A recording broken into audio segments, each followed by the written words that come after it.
Tonight, she represents an excerpt from her acclaimed show, Low. Please put your hands together for Rha Goddess!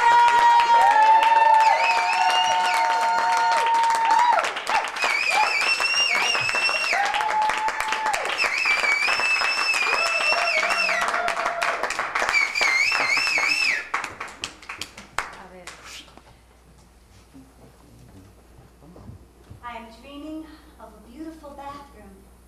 It has a jacuzzi and lots of Hollywood starlights around the mirror. The porcelain belly of each sink gleams, and my image is reflected in the chrome fixtures. I am sitting on the toilet. I have had a full night of wine and food and people. My belly is full, and all it wants to do is release.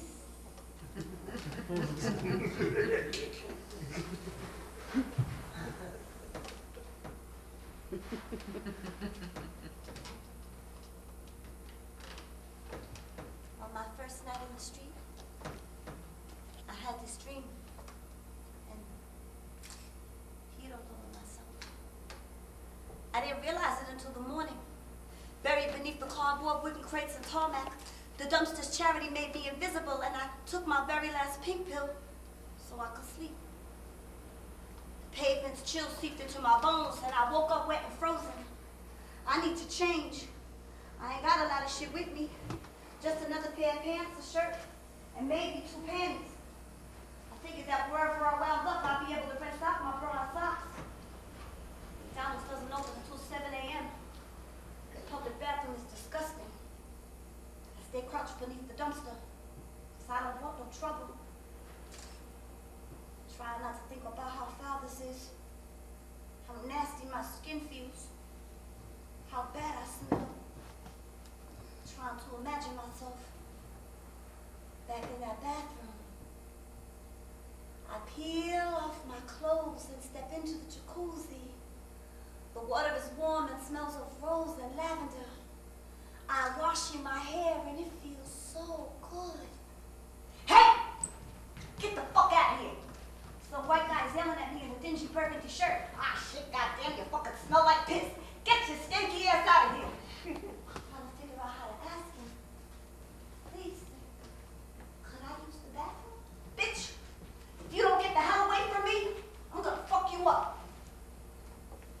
Please, sir, I really need to. If I let you use the bathroom, I'm gonna have to clean up after you. I shake my head, no. I'll clean both bathrooms if you let me wash and get some breakfast. He's looking around, contemplating whether or not he's getting a good deal. All right, I'll tell you what. I'll let you wash and eat. If you clean both bathrooms, and some, y'all.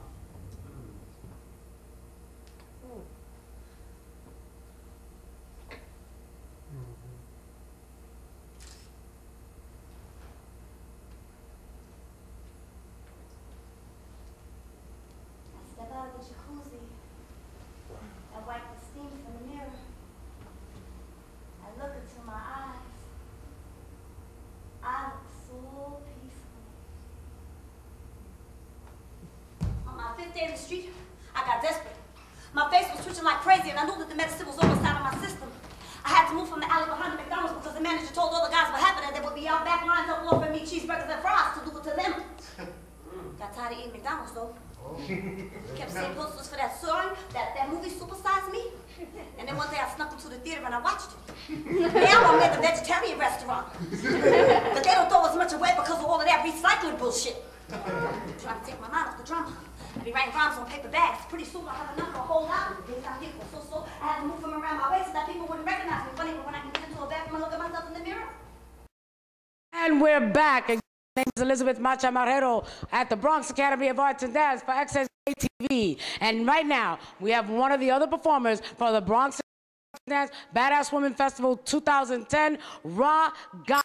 How you doing, Rha? Doing great, y'all. How you doing? I'm doing good. Tell me about your work.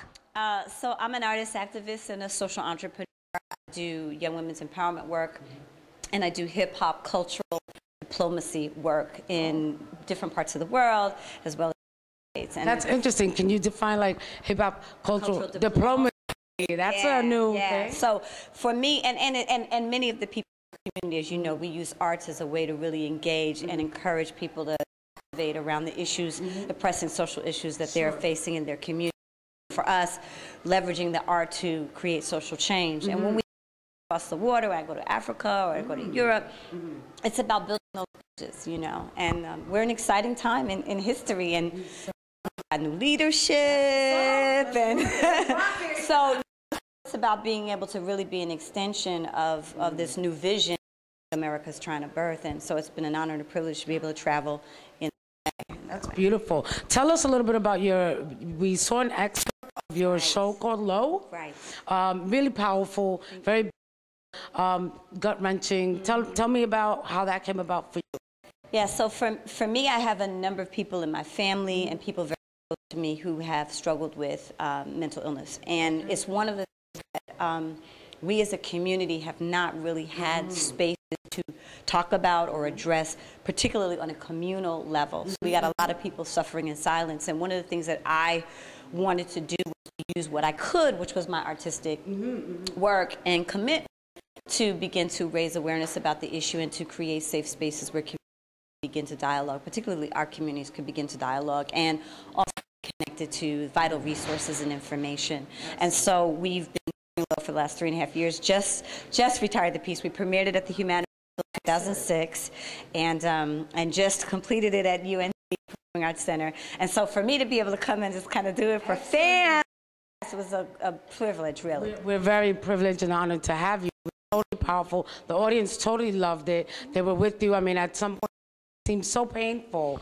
How do you deal with your family as a whole in that situation? I think for me, it was an opportunity to really learn. You know, we get afraid of it, right? There's all the stereotypical images we see of people with mental illness. People are crazy and out of control and they're dangerous, and that's kind of what we know.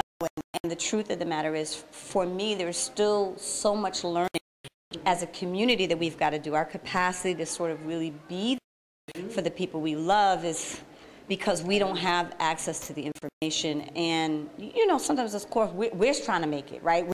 It takes everything we got to just, you know, kind of have our own thing. You know what I'm saying? Hello. So it's like, you know, so to really, you know, create that space for me first to be willing to get educated, for me to lean into my own fear and my own ignorance. Excellent. And then to really use that as a way to start to create the work and build the work. And so that was kind of how I came to it. That's awesome. So tell us, what is next for Rha Goddess? What is next? So what is next for me is really taking and marrying, you know, this work I've been doing with arts and social justice, now kind of bringing the entrepreneurial piece. Has a lot to contribute to the social entrepreneurial movement happening both in the States as well as happening globally. And I'm really committed that sort of my next project and next venture is all about making sure that cultural hip-hop entrepreneurs have the opportunity to represent fully with sustainable business models for the change that we are creating in our community. So the art will be woven in, and it will be about education and professional development and networking.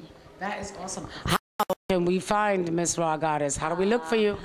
So you can find me at www.movethecrowd-llc.com. Can't forget the .com. Find me. That's the new venture. The new venture is called The Crowd, so y'all look out for that. Cultural entrepreneurs, if you want to come and get your business and your social justice and your integrity on, come holler at us. Well, and so yeah, thank you. Powerful. So we're closing out with Rha Goddess, ladies and gentlemen. Thank you again. My name is Elizabeth Macha Marrero, appearing at the Bronx Academy of Arts and Dance for FXA TV. Catch you on the rebound. Peace.